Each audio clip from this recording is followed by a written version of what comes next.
Ron, can you give us the latest here on what's going on with you became a political activist of great controversy here over the last month, and Billy Corbyn's been saying that already some of promises have been broken on what it is that you're trying to protect here. You have been loud about this cause and you have been vigorous. What is the latest? Because I know the mayor called you, but then I just see reports that they're wrecking this entire habitat already and that birds are flying out of there already. Yeah, it's a problem, Dan. You know, the neighbors got a drone in there, and drone footage shows a big backhoe in there ripping out trees. I immediately texted the mayor. She immediately sent in the people from, whatever, environmental services. They stopped digging, but the answer that was given was, oh, they were just removing invasive Brazilian peppers and getting soil samples. Well, that wasn't the deal at the commission meeting. The deal was nothing was going to happen there until these reports were done by Durham. And you know what? They're using the excuse, oh, we're just removing it. You know what happens when you move a backhoe into a big place like that and you start rumbling the ground and ripping things apart? Animals leave. Animals leave. And that's exactly what they're looking to do. You see, they want to go in there. So when they do the survey, they're going to say, oh, well, there's nothing here. Of course there's nothing there, because you went in there with backhoes on the premise of removing invasive species. When on the BCC commission meeting, they said nothing was going to be taken in there. Nothing was going to be taken out until these surveys were properly done.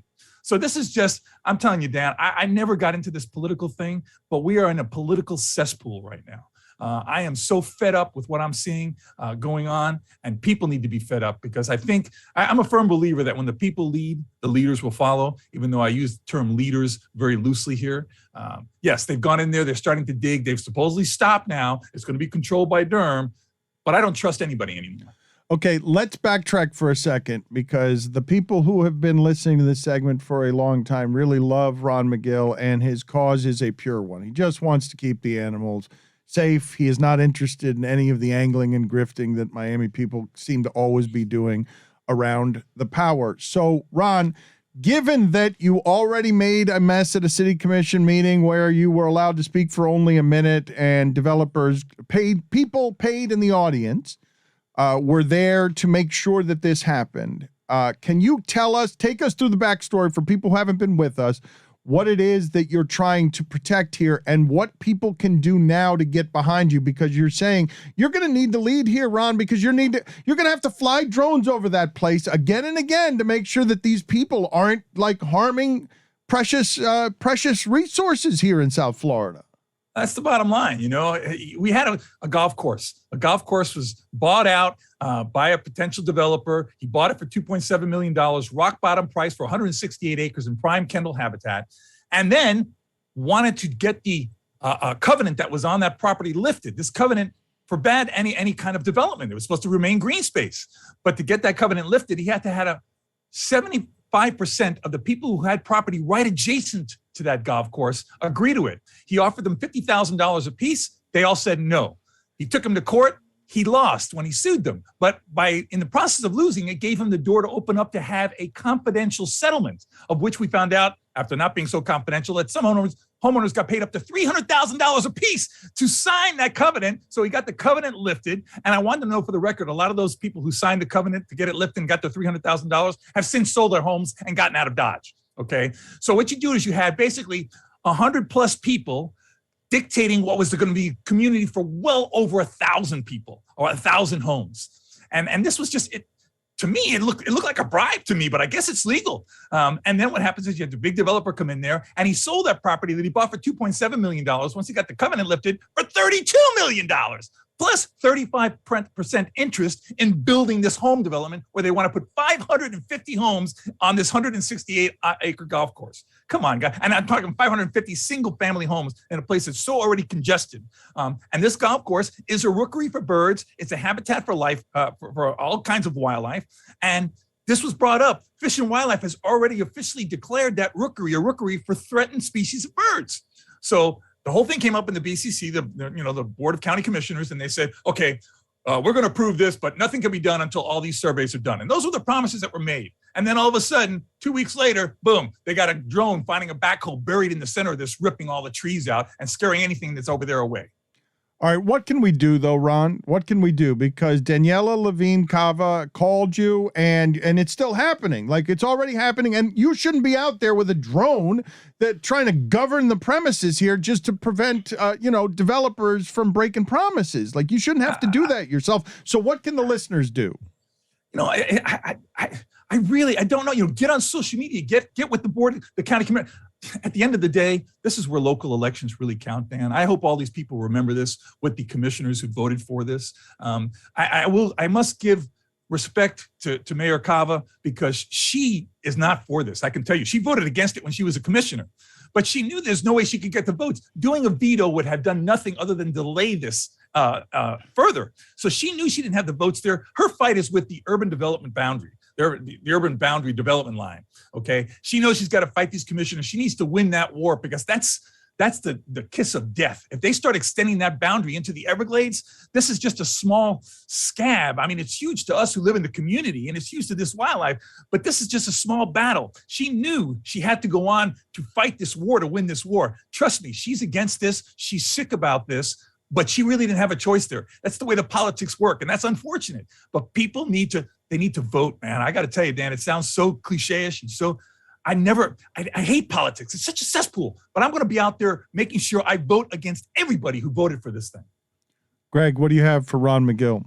Ron, I'm fascinated by the idea of celebration and mourning at a zoo, births and deaths, because it's a big family, it's a community. And I know you all just had to say goodbye to a 27-year-old ostrich named Red. It was a mystery at the time. Do you know now what happened? We don't. He had a couple of lesions on some of the organs that were very small. It didn't seem anything critical. Those were sent out for what we call histopaths, but those tests take weeks to come back, and we haven't gotten those tests back. Now, keep in mind, a 27-year-old ostrich is a pretty old ostrich. So, he was not by any stretch of the imagination in the prime of his life anymore. He was a senior citizen as an ostrich goes. The thing is, and I say this with affection, guys, because I don't want Dan going on saying that I'm saying the ostriches are stupid. They're pea-brain. Pea-brain. They got no brains. No. Their eye is bigger than their brain. Okay, it's one of the few animals on the planet where the eye is bigger than the brain. They are not the brightest bulbs in a chandelier, but Red had character. He had a great personality. He had all kinds of antics. He loved his keepers. As a matter of fact, he would court the keepers all the time. You'd hear him go out there. He did this booming sound when he gets in the reproductive mood. He goes, whoom, whoom. Whoom, and he inflates his throat. And then when the keeper got in front of him, he get in front of the keeper and he does this thing with his wings and he goes back and forth. He's dancing to her. He says, please be my mate. And he does this thing. And, you can't help but fall in love with an animal that shows you that kind of affection. Again, not the sharpest tool in the shed, but this bird had character. We had him here for many years, here since 1996. He built a big following. So anytime you lose an animal like that, especially, it has a profound effect on the people who are privileged to care for him. Give us the facts that we need to know about the ostrich beyond the brain. Like, what's interesting about an ostrich? How dangerous? An ostrich is not like a cassowary. An ostrich cannot disembowel you, or can it? Oh, yes, it can. Yes, it can. It's not as aggressive as a cassowary, but it is the largest bird in the world. It's a flightless bird, but it has a huge claw also in the middle part of its foot that it will come at you with. I've seen it do that to several animals. The thing about the ostrich is unique. There's a lot of myths around ostrich. First of all, it produces the largest egg in the world. So it is really the largest single cell on Earth. Is an ostrich egg, okay? Now, the good thing about ostriches, they lay their eggs, of course, on the ground because they're flightless, but they don't bury their head in the sand like so many people think. What they do is, when they sit on their eggs, they put their neck down along the dirt so they don't have the classic outline of an ostrich laying down there, because ostrich is like a big chicken to animals like a lion or leopard or animals like that want to have some food. So they don't want to draw attention to where they're sitting. And more importantly, they don't want to draw attention to where their eggs are at. So that's why they just put their neck down. So it just looks like a boulder sitting on the eggs. The male is the one that's the black feathers, and he's got the neck that can turn bright red during courtship. The female's kind of gray, kind of blasé looking, because she's got to blend in when she's sitting on that nest.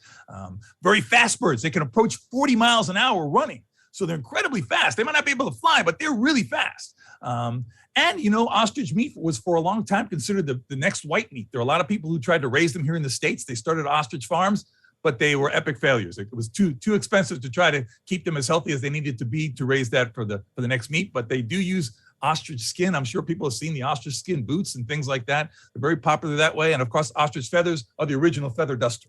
Did you say that you have seen an ostrich kill with its talon or attempt to threaten with its talon?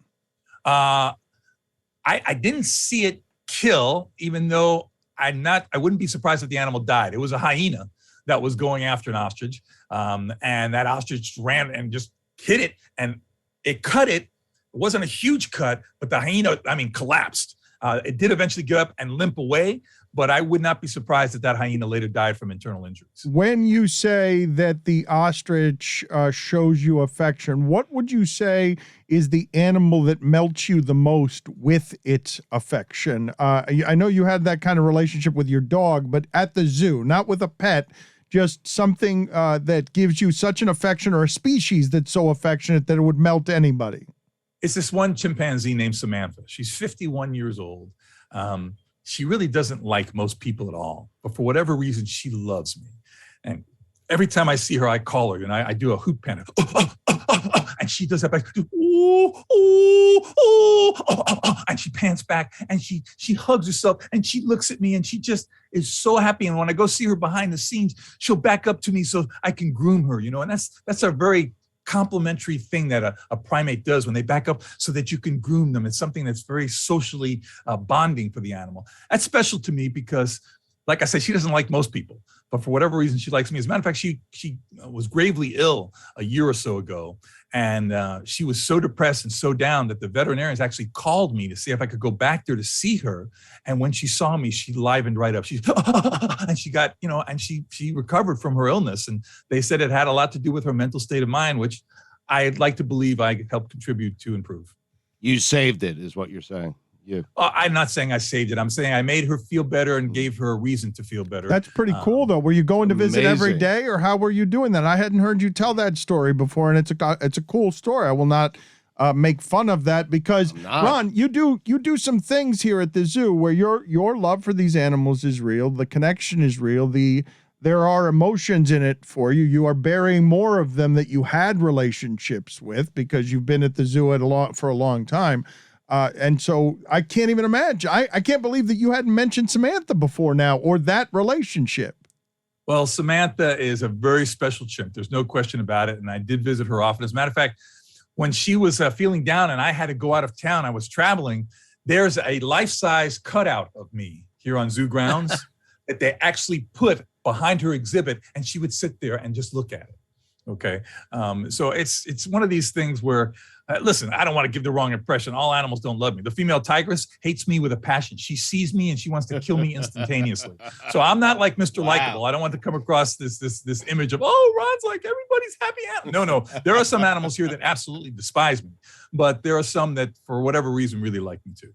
Ron, there was a crazy story. A dog in Saginaw, Michigan, I'm certain that you read about this, was in unlivable conditions in its backyard. Wood fell on the dog. The dog had to chew off its own leg to get untangled.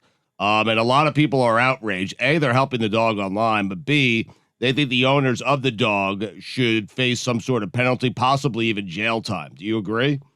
I do agree, Stugotz. I mean, listen, that's not to say there should be jail time for a lot of things there's in jail time for, but cruelty to animals, especially that kind of cruelty, when you look at an animal that, and the thing that's amazing, Stugotz, is I bet you that those same people who treated that dog that way, when those people came out to see the dog would come to him wagging the tail, so happy to see them. This is the thing that's so wonderful about animals, especially things like dogs, these domesticated animals that give you unconditional love. Even when you abuse them, even when you're just so careless of the way you care for them, they still come to you. You ever have a bad day, come home to your dog, and no matter how bad your day was, whatever bad mood, that dog is so happy to see you. Even though he may have been alone all day, he doesn't hold that against you because you left him alone. He's just happy to see you. We need to be more like dogs. There's that old saying is, I wish I could be the person my dog thinks I am.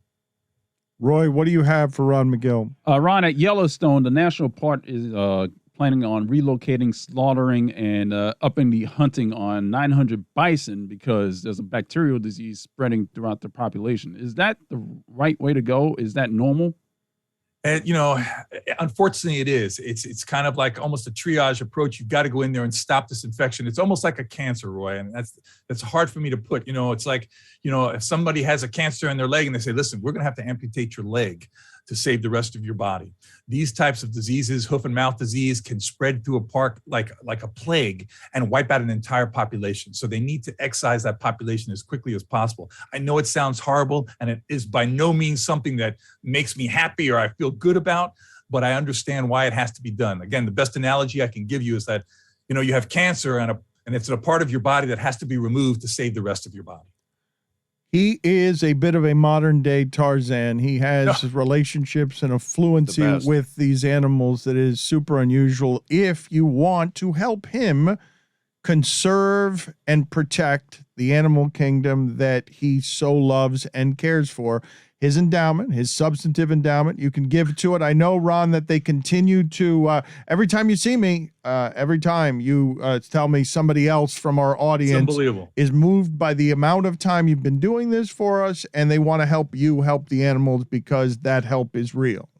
I want to tell you something. Just today, Dan, I got a donation from somebody who donated $50, and they said, "I am sorry that it's so minimal, but I wanted you to know that it's what I can afford right now, and I wanted you to know it is a fraction of what I want to give you for the joy that you give me and my daughter, who love listening to you about animals." And I can tell you something, Dan, it brought tears to my eyes because, for a father to send something and tell me that his daughter is really moved by it, that means more to me than any of the money, the dollar sign itself. It's the thought of people just becoming connected to wildlife, beginning to care about wildlife. And I can tell you something, I have never in my 42 years, and I'm not saying this to be patronizing, experienced anything like I do in the LeBatard listeners. This is truly an army of people across the country that have moved me beyond words.